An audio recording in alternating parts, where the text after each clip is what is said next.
Salut à tous, alors on va encore parler de Paris et c'est surtout que moi je veux apporter une solution, donc c'est une information que j'ai eue de Caradisia que je te mettrai ici qui est très rapide.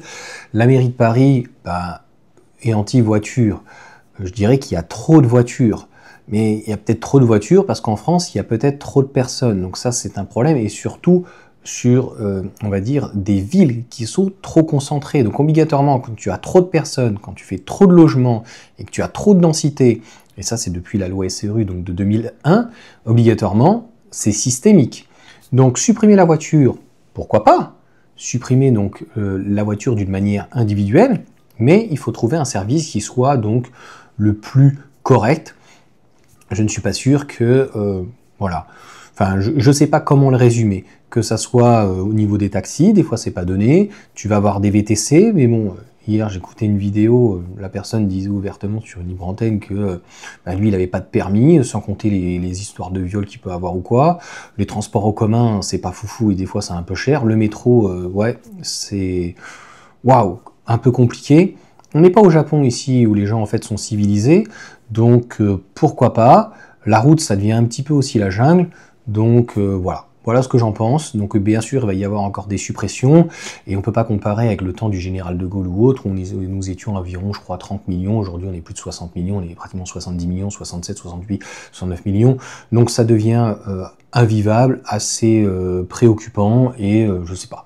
Ceux qui, on va dire, peinent à croire donc à une décroissance, veulent accueillir toute la misère du monde, sauf que le territoire, il sera trop petit, tu vois, si on veut mettre le monde, c'est-à-dire 6 ou 9 milliards, 8 milliards en France ou en Europe, tu regarderas, ça rentre pas, quoi, tu vois. Il suffit juste de réfléchir, quoi. Bref, donc en fait, c'est cette démagogie qui est très inquiétante, c'est-à-dire que le parisianisme, celui vraiment qui ne sait rien faire de ses mains, il y en a de leurs 10 doigts, ils ont besoin donc de main-d'œuvre pas très chère, accessible, mais pas trop longtemps, tu vois. Donc tu peux venir la semaine en métro ou en transport en commun, mais les routes c'est à nous, et puis voilà, le week-end si tu pouvais nous laisser tranquille, etc. Et de toute façon, on est censé être tous dans le même sac, dans la mesure où, que ce soit la voiture électrique, voiture thermique, on sera de toute façon tous concernés. Par la force des choses, ils sont anti-voiture. Ils réduisent le champ du possible, donc 120 projets, des choses à végétaliser. Paris va redevenir un petit peu à pied. Pareil, le vélo, je trouve ça super sympa.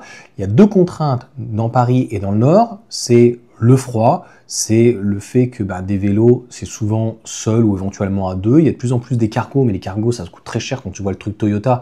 Je crois que c'est 4 ou 6 000 euros, donc c'est le prix d'une petite voiture électrique. Donc on n'a pas réfléchi en fait à tout ça. Une petite Citroën Ami, pour tout le monde, pour la ville, ça suffirait largement. Les Parisiens, de toute façon, à pratiquement 50% n'ont plus de voiture. Donc ils les stationnent parfois dehors, ça coûte extrêmement cher, les parkings, etc. Donc au final, ça coûte plus cher que de prendre un ticket ou éventuellement un taxi. Donc ils ne veulent plus, tu sais, c'est vraiment horrible, hein. Celui qui est vraiment à l'extrême gauche, qui est dans Paris, il veut à la fois plus des voitures, il veut plus accueillir donc les Français, ceux qui sont en limite de Paris, donc après on va dire le périph', les banlieusards. Moi je me sens avant tout français et pas parisien ou quoi, mais d'après ce que j'ai compris, donc le Parisien, celui qui est en 75, le département le plus con de la France, parce que quand tu es 75, tu te fais rayer ta bagnole de partout, hein. Faut se poser les bonnes questions, les mecs, hein. Si vous êtes en 75 et que franchement vous avez mauvaise presse, c'est qu'à un moment donné, si tout le monde, tous les départements de toute la France le dit, Parisien tête de chien, il faut se poser les bonnes questions. Donc, toi petit Parisien, donc il y a la province, en petit bourgeois, et on a donc la banlieue, donc eux ils veulent plus des banlieusards, voilà. Mais par contre, les trucs de shoot, etc. dans Paris, le folklorisme, c'est compliqué ces gens-là. C'est ça qui est un petit peu bizarre. Donc je crois qu'ils veulent plus trop de Paris, de banlieusards, de français tout court.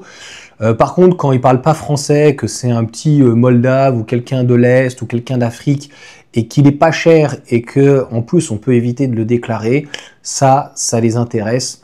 Donc des petits jobbers. des petits Uber Eats en vélo, ça les dérange absolument pas. C'est vraiment cette hypocrisie, un petit peu communistique, je sais pas comment on dit, donc communiste. Bref, donc voilà pour cette petite vidéo, il n'y a pas d'histoire, ça va de toute façon, il n'y a pas de réflexion, il n'y a pas de projet. Donc on n'a pas réfléchi plus loin que le bout de leur nez, ils ont dit, voilà, c'est un fait, certainement, il y a trop de bagnoles qui rentrent, on va proposer une alternative à ce que les gens laissent leur voiture dehors, qu'on propose des vélos, qu'on propose éventuellement un tramway peut-être plus efficace. On n'a pas besoin forcément qu'il soit très joli.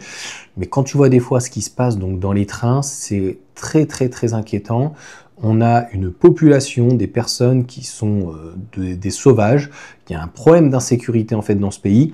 Et je suis désolé, moi personnellement, je préfère être dans ma voiture. Je sais que je suis bien. Et si j'ai un fou, je sais pas pourquoi, qui se met à faire n'importe quoi, bah, moi je peux partir, tu vois. Quand tu es dans un tram ou dans un train ou quoi qui est à 100 km/h et que tu as un taré qui a décidé de raser tout ce qui bouge, parce que tu sais pas pour quelle raison, bon bah t'es un petit peu pris au piège. Voilà pour cette petite vidéo, et encore une fois, c'est ça qui est énervant, c'est que moi je ne suis pas contre éventuellement qu'on arrête une grosse partie du transport individuel, mais il faut réfléchir plus loin que le bout de son nez, et pas dire voilà, on va raser ça, on va mettre de l'herbe, et puis ça va être très bien pour le Parisien. C'est vrai qu'on regarde dans Paris, ça s'est vachement amélioré, mais tout autour, c'est vraiment sale, et ça se dégrade. Et c'est vraiment dommage, on n'intègre pas en fait la population à des choses. Je te donne un exemple très simple, on ne fait plus donc de maisons, certains vont dire c'est ignoble une maison, un appartement c'est très bien, mais j'espère qu'on arrivera à se mettre d'accord là-dessus, que s'il y a des appartements, souvent dans les communes où je suis, le terrain c'est soit un terrain vague, soit on construit. Donc on appelle ça maintenant des zones, c'est à terme pas industrielles, artificielles, alors qu'en fait rien n'est artificiel, tout est naturel. On utilise des produits chimiques éventuellement, on utilise du sable, donc qui est quelque chose de naturel, mais pour l'essentiel, on s'inspire toujours, la technologie s'est toujours inspirée en fait finalement de la nature. Donc tu fais un petit potager et quelque chose qui est participatif, au lieu d'avoir un terrain vague qui soit en friche, et que les gens puissent avoir un endroit en commun où ils puissent partager, par exemple. Ça se fait assez peu, ou souvent c'est individuel, ça doit être peut-être géré par les communes, on peut y gérer éventuellement son compost. En fait, qu'on remette un petit peu de l'humain. Je ne suis pas certain que ça soit remettre de l'humain en disant nous allons supprimer des berges, nous allons supprimer des endroits, nous allons faire du vert, ok, mais du vert pour supprimer les voitures. Donc si les gens y rentrent dans les grandes agglomérations, c'est très souvent pour aller travailler, et c'est ça qui est le paradoxe. Moi je le vois par contre en Ile-de-France très fortement, c'est que les gens qui habitent là où je suis, ils vont travailler très souvent, ils vont d'ailleurs en train et tout, ils sont courageux, hein, entre une demi-heure et une heure parfois, ils vont donc à la Défense, ils n'ont pas forcément les moyens de s'acheter, ou ils n'ont pas envie d'être vivre dans un 3 pièces, on l'a vu pendant le Covid, les gens étaient contents quand même d'avoir un petit jardin, et les gens qui travaillent ici n'habitent pas forcément ici, et habitent beaucoup plus loin que Rambouillet, c'est plutôt le travail, et c'est ce que éventuellement le télétravail avait permis, mais le télétravail, ça se fait très bien aux États-Unis, assez mal en France, c'est assez mal vu. Les sociétés du CAC 40 et les patrons français n'ont pas trop confiance à leurs salariés, on se demande d'ailleurs pourquoi. On n'a pas cette fibre ni commerciale, ni du travail, tu vois.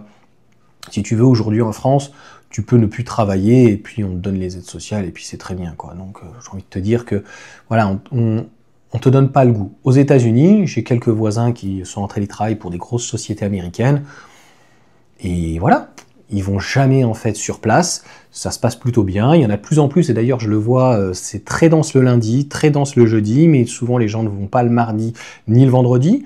Ça peut être quelque chose de très intéressant, mais ça ne peut pas être mis d'une manière obligatoire. Il faut expliquer aux salariés, il y a des objectifs, et une société, si elle arrive en fait à vivre de faire du chiffre et du bénéfice, donc de vivre de son travail, c'est grâce aux salariés, et c'est grâce aussi à ces innovations et au fait de se renouveler.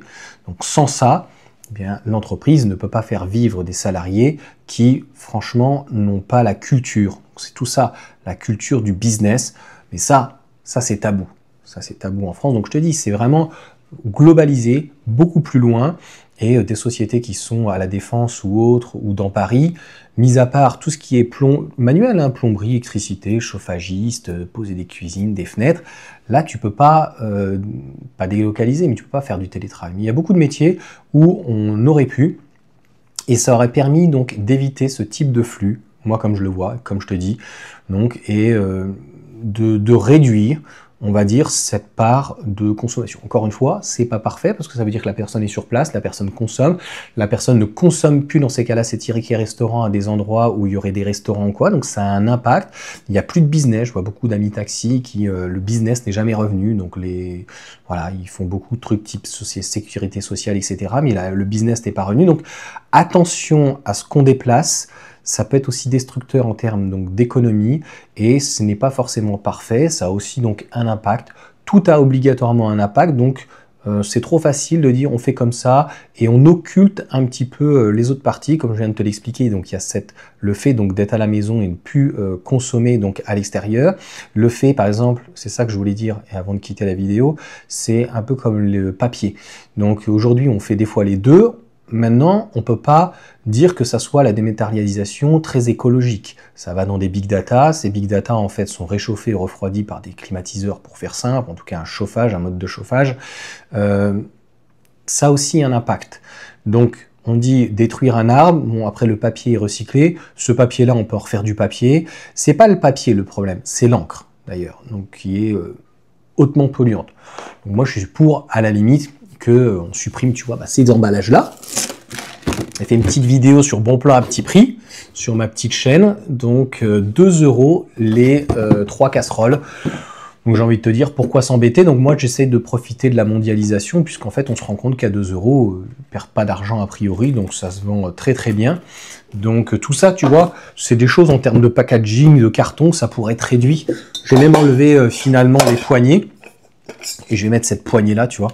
Donc, basique, simple, et c'est ce qu'il faudrait faire, mais c'est facile encore une fois de balayer d'un revers de main et dire voilà, le télétravail c'est la solution miracle. Ça veut dire que ça génère aussi du réseau, il y a du débit, ça a un impact aussi environnemental, donc tout ceci doit être pris en compte et de ne pas stigmatiser, en fait, c'est ce qu'on est en train de faire au-delà des personnes, le transport. On est en train de stigmatiser le transport alors qu'on sait que en soi, le transport n'est pas réellement un problème, mais on le stigmatise depuis très longtemps parce qu'il est vecteur de pognon. C'est tout simplement ça. Quand on passe de 90 à 80, on a fait une pseudo-étude alors qu'en fait, ça n'a pas été révélé. Il y en a qui vont dire « Ouais, mais ça réduit les accidents et tout. » Bon, le périph' qui est passé de 70 à 50, je trouve que c'est limite plus calme. Ça peut être intéressant, honnêtement. Il y a des choses à faire, mais il faut que ça soit pris d'une manière plus pédagogique, plus consensuelle. C'était 80, 70, 50... Pourquoi pas 40, tu vois, pourquoi pas 30 km/h. Donc, ça manque encore une fois cruellement de pédagogie et donc obligatoirement, ces gens-là qui sont dans un microcosme, donc clairement dans leur petit 16e arrondissement ou quoi, ils ne se rendent pas compte de ce que ça peut être. Maintenant, quelqu'un qui ne travaille pas dans des grosses agglomérations, les ZFE, le week-end, tu peux y aller, ça pose absolument aucun problème. Donc, dans les villes, de toute façon, il y a toujours eu un peu de pollution, il y a toujours eu malheureusement un impact sonore. Donc pour l'améliorer, ça peut venir éventuellement des routes, des équipementiers, mais on ne fera pas des miracles. Plus on a une route qui est lisse, plus on a des pneus en fait qui sont éco, et moins il y a de grippe. Donc si tu as une grippe, que tu es enrhumé, prends un Smecta, tu vois. Non mais s'il y a moins de grippe, obligatoirement, il y a des risques d'accident. Donc tout ça, voilà, ont des impacts derrière. Donc je pensais à certaines voitures qui utilisent certains pneus ou certaines choses. Voilà, tout n'est pas mis au bout de la chaîne. Donc ce que veut finalement, en tout cas c'est comme ça que les gens le comprennent, que donc la mairie de Paris et les grandes villes veulent virer toutes les voitures de toute façon. J'ai envie de te dire que ces villes-là, à mon sens, il faut les fuir. Moi, j'ai absolument jamais envie d'y aller. J'y suis allé l'année dernière pour le mondial de l'auto. J'aimais bien y aller donc dans Paris pour aller voir des spectacles et tout, mais je n'y vais plus. Je n'y vais plus et je n'y vais pas. Et franchement, ça ne m'intéresse pas. Je préfère être, tu vois, dans une petite ville, un petit village tranquille au calme, attention quand même, parce que je tiens toujours à pondérer mes propos pour avoir été dans les villages. C'est pas mieux, les gens sont pas forcément plus honnêtes, plus, comment dire, altruistes, qu'il n'y a pas plus de richesse ou que les gens sont plus dans le partage. Je pense que c'est pas mieux ailleurs. Donc, encore une fois, les infrastructures, je trouve, ne sont pas optimales, ce qui pourrait permettre d'une manière finalement naturelle que les gens se disent, tu sais, ils sont pas bêtes, bah c'est moins cher, c'est plus rapide, je vais pas prendre ma voiture. Tu comprends? Mais faut toujours en fait casser, abrupt, et si on réfléchissait d'une autre manière, mais en final, ça serait encore une fois d'une manière plus naturelle. Voilà. Je ne vais pas aller plus loin donc, dans ce type de vidéo. Tu vois, elle devait durer 5 minutes. Au final, elle dure 15 minutes. Mais on n'a rien pris en amont. En fait, on ne fait pas encore une fois de pédagogie. C'est ça qui est extrêmement triste. Allez, ciao à tous.